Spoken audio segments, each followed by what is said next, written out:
ആലപ്പുഴ ജില്ലയിലായിരുന്നു ഒരു നാടിനെ മുഴുവൻ ഇളക്കിമറിച്ച സംഭവമുണ്ടായത്. ആലപ്പുഴ കരിയിലക്കുളങ്ങര പോലീസ് സ്റ്റേഷന് സമീപം ചതുപ്പ് നിലത്തോട് ചേർന്ന് കാട് പിടിച്ചു കിടക്കുന്ന പ്രദേശത്ത് പുല്ലരിഞ്ഞുകൊണ്ടിരുന്ന സ്ത്രീകൾ തൊട്ടടുത്തുണ്ടായിരുന്ന കുളത്തിന് സമീപം എത്തിയപ്പോഴാണ് ഞെട്ടിക്കുന്ന കാഴ്ച കണ്ടത്. കുളത്തിനുള്ളിൽ മനുഷ്യന്റേതെന്ന് തോന്നിക്കുന്ന ഒരു കാല് പൊങ്ങിക്കിടക്കുന്നു. ആ കാഴ്ച കണ്ട് ഭയന്ന് നിലവിളിച്ച സ്ത്രീകളുടെ ശബ്ദം കേട്ട് പ്രദേശത്തുണ്ടായിരുന്നവരും അവിടെ ഓടിയെത്തി.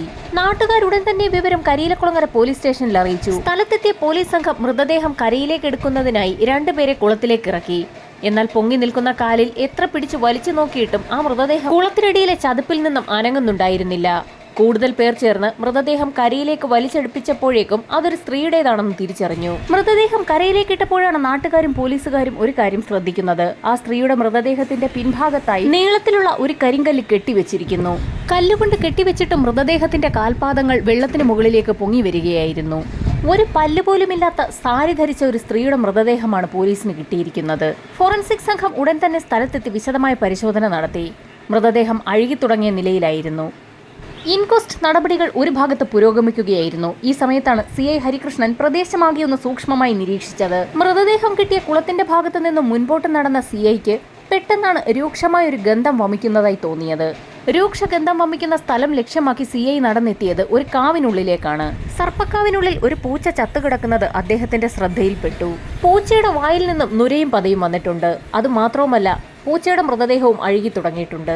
അഴുകി തുടങ്ങിയ നിലയിൽ ഒരു മനുഷ്യന്റെയും ഒരു മൃഗത്തിന്റെയും മൃതദേഹങ്ങൾ തൊട്ടടുത്തടുത്ത് കിടക്കുന്നത് കണ്ടപ്പോൾ എന്തോ ചില സംശയങ്ങൾ തോന്നിയ CI സ്ത്രീയുടെ മൃതദേഹം പോസ്റ്റ്മോർട്ടത്തിന് അയക്കുന്നതിനോടൊപ്പം തന്നെ പൂച്ചയുടെ മൃതദേഹം കൂടി ആലപ്പുഴ മെഡിക്കൽ കോളേജിലേക്ക് പോസ്റ്റ്മോർട്ടത്തിനായി റെഫർ ചെയ്തു. പൂച്ചയുടെ മൃതദേഹം കൂടി പോസ്റ്റ്മോർട്ടം ചെയ്യണമെന്ന് CI മറ്റുള്ള പോലീസുകാരോട് പറയുന്നത് കേട്ട നാട്ടുകാർ ആകെ അമ്പരന്നു.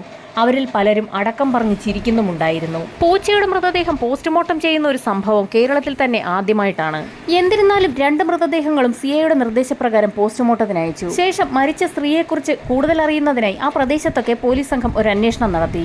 ആ സ്ത്രീയുടെ ഫോട്ടോയുമായി പോലീസ് സംഘം വീടുകളിലും തൊട്ടടുത്തുണ്ടായിരുന്ന കടകളിലുമൊക്കെ കയറി ഇറങ്ങിയെങ്കിലും അവിടെയെങ്ങും ആർക്കും ആ സ്ത്രീയെ പരിചയമുണ്ടായിരുന്നില്ല. അന്വേഷണം പുരോഗമിക്കുന്ന സാഹചര്യത്തിലാണ് CIയുടെ ഫോണിലേക്ക് ആലപ്പുഴ മെഡിക്കൽ കോളേജിൽ നിന്നും ഒരു കോൾ എത്തുന്നത്. പൂച്ചയെ പോസ്റ്റ്മോർട്ടം ചെയ്യാൻ കഴിയുകയില്ല എന്ന് മെഡിക്കൽ കോളേജിലെ ഡോക്ടർമാർ പറഞ്ഞതനുസരിച്ച് SI ആയിരുന്നു CIയെ വിളിച്ചത്. പൂച്ചയുടെ പോസ്റ്റ്മോർട്ടം നടത്തുന്നതിനായി വെറ്റിനറി ഡോക്ടറെ സമീപിക്കണമെന്നായിരുന്നു ആശുപത്രിയിൽ നിന്ന് ലഭിച്ച നിർദ്ദേശം. ആശുപത്രിയിൽ നിന്ന് പറഞ്ഞതനുസരിച്ച് തന്നെ CIയുടെ നിർദ്ദേശപ്രകാരം സ്ത്രീയുടെ മൃതദേഹം ആലപ്പുഴ മെഡിക്കൽ കോളേജിൽ പോസ്റ്റ്മോർട്ടം ചെയ്തുകൊണ്ടിരിക്കുന്ന അതേ സമയത്ത് തന്നെ പൂച്ചയുടെ മൃതദേഹം പോസ്റ്റ്മോർട്ടത്തിനായി തൊട്ടടുത്തുള്ള വെറ്റിനറി ഹോസ്പിറ്റലിലേക്ക് ഷിഫ്റ്റ് ചെയ്തു. തൊട്ടടുത്ത ദിവസം തന്നെ പോസ്റ്റ്മോർട്ടം റിപ്പോർട്ടും എത്തി.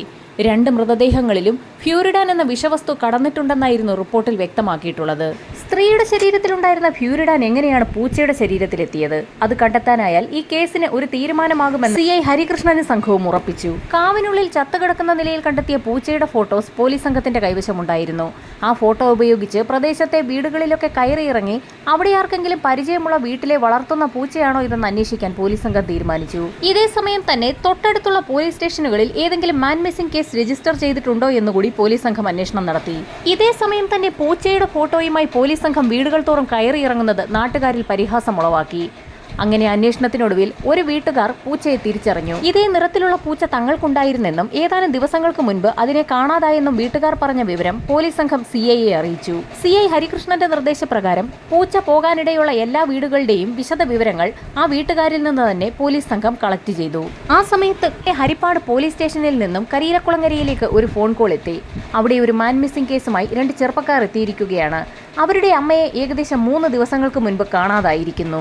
കാണാതായ സ്ത്രീക്ക് 2 ആൺമക്കളെ കൂടാതെ ഒരു മകൾ കൂടി ഉണ്ടായിരുന്നു. മകളുടെ വീട്ടിലേക്കെന്ന് പറഞ്ഞ് വീട്ടിൽ നിന്നിറങ്ങിയ സ്ത്രീയെയാണ് 3 ദിവസങ്ങൾക്ക് മുൻപ് കാണാതായത്. മിസ്സായ സ്ത്രീയെക്കുറിച്ച് മക്കൾ പറഞ്ഞ എല്ലാ കാര്യങ്ങളും പോലീസ് സംഘം രേഖപ്പെടുത്തി. അതിലെ പ്രധാനപ്പെട്ട ഒരു കാര്യം കാണാതായ അവരുടെ അമ്മയ്ക്ക് പല്ലില്ലായിരുന്നു എന്നുള്ളതാണ്. പല്ലുകളിൽ കേടുവന്ന സമയത്ത് അത് മുഴുവൻ മാറ്റി വെപ്പുപല്ലായിരുന്നു ഇപ്പോൾ വെച്ചിട്ടുള്ളത്. 50 വയസ്സ് പ്രായമുണ്ടെങ്കിലും കണ്ടാൽ ചെറുപ്പമാണ്. എപ്പോഴും സാരിയാണ് ധരിക്കാറുള്ളത്. ഇത്രയും വിവരങ്ങൾ കേട്ട ഉടൻ തന്നെ ഹരിപ്പാട് പോലീസുകാർക്ക് എന്തൊക്കെയോ ചില സംശയങ്ങൾ തോന്നി. അവരുടൻ തന്നെ വിവരം കരിയിലക്കുളങ്ങര സ്റ്റേഷനിൽ അറിയിച്ചു. കരിയിലക്കുളങ്ങര CIയുടെ നിർദ്ദേശപ്രകാരം മക്കളെയും കൂട്ടി ഹരിപ്പാട് പോലീസ് സ്റ്റേഷനിൽ നിന്നും ഒരു സംഘം പോലീസുകാർ ആലപ്പുഴ മെഡിക്കൽ കോളേജിലെത്തി. ആ 2 മക്കളുമായി പോലീസ് സംഘം മോർച്ചറിക്ക് നേരെ നടന്നു നീങ്ങിയപ്പോൾ മക്കളുടെ മനസ്സിൽ ആകെ ഭീതി ഉയർന്നു. മോർച്ചറിക്കുള്ളിൽ കയറി അജ്ഞാത സ്ത്രീയുടെ മൃതശരീരം മക്കളെ കാണിച്ചു കൊടുത്തതും അവിടെ ഒരു നിലവിളി ശബ്ദം തന്നെ ഉയർന്നു. അത് തങ്ങളുടെ അമ്മ തന്നെയെന്ന് പറഞ്ഞുകൊണ്ട് മക്കൾ വിതുമ്പിക്കരഞ്ഞു. അതെ, മരിച്ചു കിടക്കുന്നത് 50-കാരിയായ പങ്കജാക്ഷി എന്ന സ്ത്രീയാണ്. മക്കൾ മൃതശരീരം തിരിച്ചറിഞ്ഞതോടുകൂടി വിശദമായ അന്വേഷണത്തിനും മൊഴി രേഖപ്പെടുത്തുന്നതിനുമായി 2 യുവാക്കളെയും കരിയിലക്കുളങ്ങര പോലീസ് സ്റ്റേഷനിലേക്ക് വിളിപ്പിച്ചു. പോലീസ് സംഘത്തിന്റെ ചോദ്യം ചെയ്യലിൽ നിന്നും ഫ്യൂരിഡാൻ പോലെ ഒരു വിഷപദാർത്ഥം കഴിച്ച് ആ സ്ത്രീ ആത്മഹത്യ ചെയ്യുകയില്ല എന്ന് വ്യക്തമായി. മരിച്ചത് പങ്കജാക്ഷി തന്നെയെന്ന് ഉറപ്പിക്കുന്നതിന്റെ ഭാഗമായി മൃതദേഹത്തിൽ നിന്നും ശേഖരിച്ച വസ്ത്രങ്ങളൊക്കെ പോലീസ് സംഘം മക്കളെ കാണിച്ചു കൊടുത്തു. അതൊക്കെ വിശദമായി പരിശോധിച്ച മക്കൾ ഒരു കാര്യം പോലീസിനോട് പറഞ്ഞു. അമ്മയുടെ കഴുത്തിലുണ്ടായിരുന്ന മാലയും മോതിരവും അതുപോലെ തന്നെ കമ്മലും ഈ കൂട്ടത്തിൽ കാണാനില്ല. ആഭരണങ്ങൾക്ക് വേണ്ടി ആ സ്ത്രീയെ ആരോ കൊലപ്പെടുത്തിയതാകാമെന്ന നിഗമനത്തിലെത്തിയ CI പോലീസുകാർക്ക് ഒരു പ്രത്യേക നിർദ്ദേശം നൽകി. സംഭവം നടന്ന ദിവസത്തോടനുബന്ധിച്ചുള്ള ദിവസങ്ങളിൽ ആലപ്പുഴ, മാവേലിക്കര, കായംകുളം ഭാഗത്തൊക്കെ ക്രിമിനൽ ആക്ടിവിറ്റികളിൽ പ്രവർത്തിച്ചുകൊണ്ടിരിക്കുന്ന പോലീസിന്റെ ഗുണ്ടാ ലിസ്റ്റിൽ ഉൾപ്പെട്ടിട്ടുള്ള ആളുകൾ ആ ദിവസങ്ങളിൽ എന്ത് ചെയ്യുകയായിരുന്നു എന്നൊന്ന് അന്വേഷിക്കാനാണ് നിർദ്ദേശം നൽകിയത്. സമീപത്തുള്ള എല്ലാ പോലീസ് സ്റ്റേഷനുകളിലെയും ഗുണ്ടാ ലിസ്റ്റിലുള്ള ആളുകളെക്കുറിച്ച് അന്വേഷണം നടത്തിയെങ്കിലും അവർക്കാർക്കും ഇപ്പോൾ മരണപ്പെട്ട സ്ത്രീയുടെ കേസുമായി യാതൊരു ബന്ധവുമില്ല എന്ന് പോലീസ് കണ്ടെത്തി. ഇതേസമയം തന്നെ സ്ത്രീയുടെ മൃതശരീരത്തിന് തൊട്ടടുത്തു നിന്ന് ലഭിച്ച പൂച്ചയുടെ മൃതദേഹവുമായി ബന്ധപ്പെട്ട് പോലീസിന്റെ അന്വേഷണം പുരോഗമിക്കുന്നുണ്ടായിരുന്നു. പൂച്ച പോകാനിടയുള്ള വീടുകളിലൊക്കെ പോലീസ് സംഘം കയറി അന്വേഷണം നടത്തി. പൂച്ചയുടെ ഉടമസ്ഥർ പറഞ്ഞതനുസരിച്ച് സ്ത്രീ മരിച്ച ദിവസമാണ് പൂച്ചയെയും കാണാതായതെന്ന് ഇതിൽ നിന്നും വ്യക്തമായി. എന്നാൽ ആ വീട്ടുകാർക്ക് കൊലപാതകത്തിൽ ബന്ധമില്ല എന്ന് പോലീസിന്റെ അന്വേഷണത്തിലൂടെ വ്യക്തമായി. പിന്നീട് പൂച്ച പോകാറുള്ള വീടുകൾ കേന്ദ്രീകരിച്ചുള്ള അന്വേഷണത്തിനൊടുവിൽ നാടുതോറും നടന്ന് കച്ചവടം നടത്തുന്ന ജലാലുദ്ദീൻ എന്ന വ്യക്തിയുടെ വീട്ടിലെത്തി. എന്നാൽ പോലീസ് എത്തിയ സമയത്ത് ഇയാൾ വീട്ടിലുണ്ടായിരുന്നില്ല. CI ഹരികൃഷ്ണൻ വിളിച്ചപ്പോൾ കച്ചവടത്തിന് യാത്രയിലാണെന്നായിരുന്നു അയാളുടെ മറുപടി. പിന്നീട് പലതവണ വിളിച്ചെങ്കിലും പല സ്ഥലങ്ങളിലാണെന്ന മറുപടിയാണ് പോലീസിന് ലഭിച്ചത്. സംശയമുന നീണ്ടതോടെ അന്വേഷണ സംഘം സൈബർ സെൽ വഴി ഫോൺ പരിശോധിക്കുന്നു. അടൂരിൽ നിൽക്കുമ്പോൾ കരുനാഗപ്പള്ളി എന്ന് അയാൾ പറയും. ഇതാണ് പോലീസിനെ കൂടുതൽ സംശയത്തിലാക്കിയത്. ഇതോടെ ജലാലുദ്ദീനെ പോലീസ് നിരീക്ഷണ വലയത്തിലാക്കി.